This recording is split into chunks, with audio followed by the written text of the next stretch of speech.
안녕하세요. 관상매입니다. 오늘도 툭 치면 탁 나오는 무역신문 세 번째 시간 한번 진행해 보겠습니다. 오늘은 무역 거래 형태에 대해서 한번 알아볼 거예요. 입사를 했는데 부장님이 그러시는 거예요. 이번 거는 중개무역으로 할지 위탁가공무역으로 할지 한번 공부해봐. 이럴 경우 여러분은 뭐라고 대답하시겠어요? 대충 감으로 대답하다가 나중에 대금 결제에도 꼬일 수 있고 통관이 막힐 수도 있어요. 실제 실무하시다 보면 정말로 복잡한 거래 형태가 많습니다. 대무역 관리 규정에는 대표적인 거래 형태를 명시하고 있습니다. 이런 거래 형태와 사용 이유만 알면 복잡한 거래 형태도 이거의 규정이 응용이구나 하고 툭탁 파악할 수 있습니다. 여러분, 애매하게 아는 건 모르는 것보다 위험합니다. 오늘 이 영상 하나로 무역 거래 형태의 뼈대를 한번 확실하게 세워드리겠습니다. 먼저 위탁 가공 무역입니다. 셀러인 저는 제조국인 중국으로 원무자재를 보내서 가공한 뒤 가공된 물품을 다시 국내로 들여오거나 제3국으로 판매하는 형태입니다.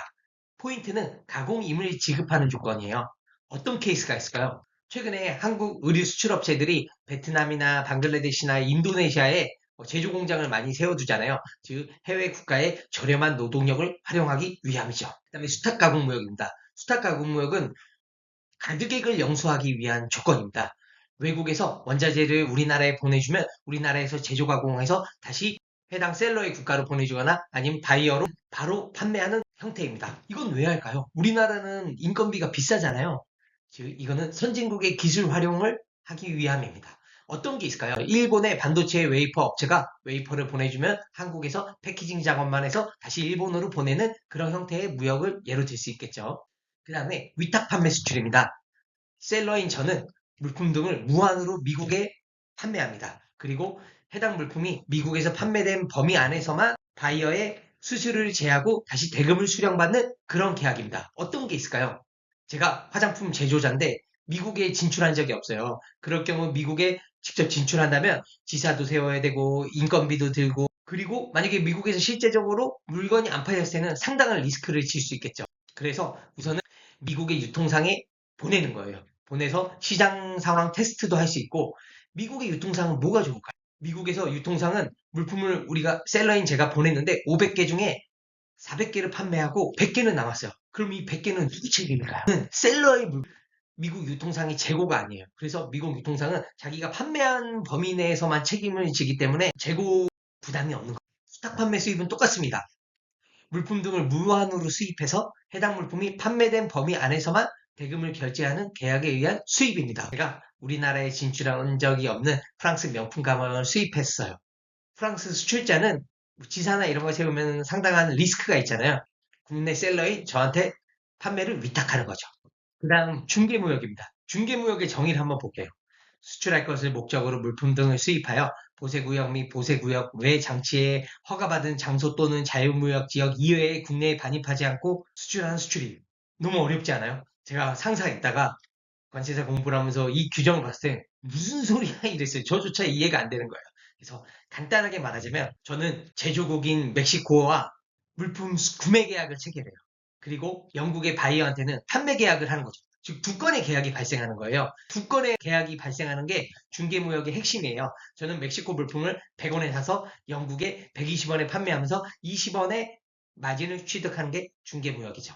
그 다음에 외국 인도 수출입니다. 그래서 수출 대금은 국내에서 영수하지만 국내에 통관하지 않고 물품을 외국으로 인도하거나 제공하는 수출입. 저는 물품을 호주에 판매했지만 해당 물품은 한국에서 가는 게 아니라 저의 자사의 공장이 인도에 있다고 가정했을 때 인도에서 바로 호주로 물품이 배송이 되는 거죠. 외국 인수 수입입니다. 똑같습니다. 저는 호주의 셀러와 물품 수입 계약을 체결하지만 해당 물품은 호주에서 한국으로 오는 게 아니라 호주에서 저희 공장이 있는 인도로 바로 수입되는 거래를 말합니다. 여러분, 중개무역과 외국 인도 수출 인수 수입과 차이점 이해하셨어요? 가장 큰 차이점은 중개무역은 두 건의 계약이 발생해요. 구매 계약, 판매 계약. 하지만 인도 수출, 외국 인수 수입은 한 건의 계약만 발생하죠. 이게 가장 큰 차이점이라고 볼 수 있어요. 그 다음에 기타 무역 형태입니다. 임대차 무역, 임대 계약. 한국의 건설회사 A가 중동의 국가 B에게 건설 장비를 임대해요. 뭐 예를 들어서 한국 회사 제가 중동 국가 뭐 두바이의 건설 프로젝트에 필요한 굴착기와 크레인을 임대하는 거죠. 크레인이나 굴착기 이게 어마어마하게 비싸잖아요. 그래서 임대 계약을 체결하고 장비를 사용 후 반환하는 계약을 하죠. 이 경우에 저는 임대 수익을 얻을 수 있죠. 그 다음에 뭐 연계무역, 뭐 어떤 게 있을까요? 한국에 저는 브라질에 커피를 수입하는데 대신 브라질에는 다른 물품을 보내는 거예요. 라면이라든가 무슨 식료품이라고 서로 물품을 막 바꾸는 연계 계약이 있는 거죠. 그래서 어떤 점이 좋을까요? 양측 모두 외화 유출 없이 필요한 상품을 확보할 수 있겠죠. 그 다음에 기타 무한 수출입. 이건 뭘까요? 즉 외국한 거래가 수반되지 않는 거래입니다. 어떤 게 있을까요? 그냥 우리가 샘플할 때 대금을 지급받지 않잖아요. 그런 거래 형태로 보시면 되겠습니다. 네, 이상 무역거래 형태에 대해서 한번 알아봤고 다음에 또 좋은 소재로 찾아뵙겠습니다. 감사합니다.